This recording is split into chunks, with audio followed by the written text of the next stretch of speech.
We still are looking for people.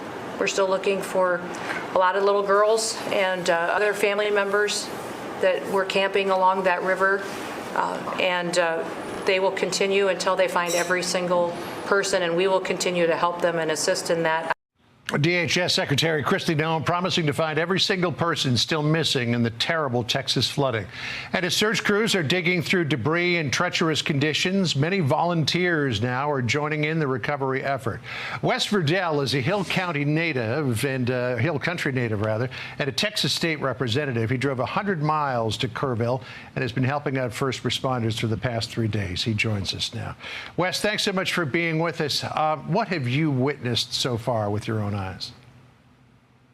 Yeah, appreciate it. Kerrville's part of my district, and you can't see it just out of the picture. We have crews that are out there going through debris right now. Cadaver dogs have been out here, and they think they have another spot right now that they're bringing the cadaver dogs into.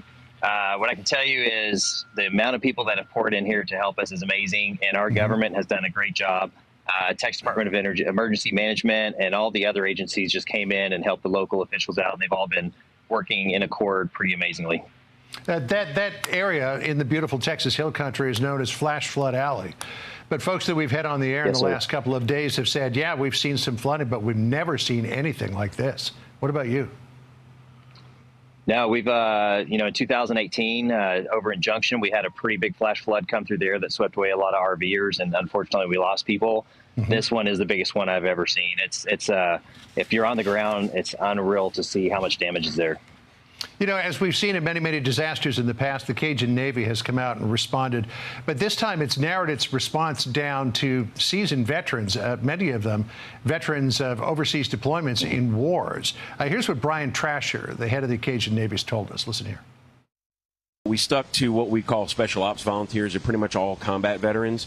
Very mentally tough, very able to handle anything emotionally. They do come across some things that are really hard to see, and that's why we've asked the majority of people who have been reaching out. Well, everybody wants to help. Everybody's got great hearts, but we're saying, hey, let certain kind of people do this job.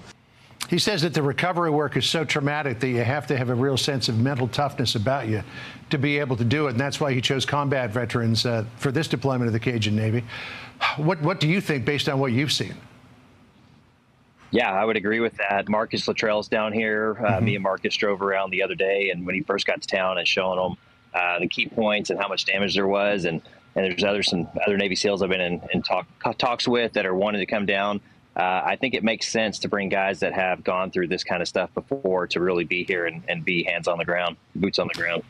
You know, we had the Texas Lieutenant Governor Dan Patrick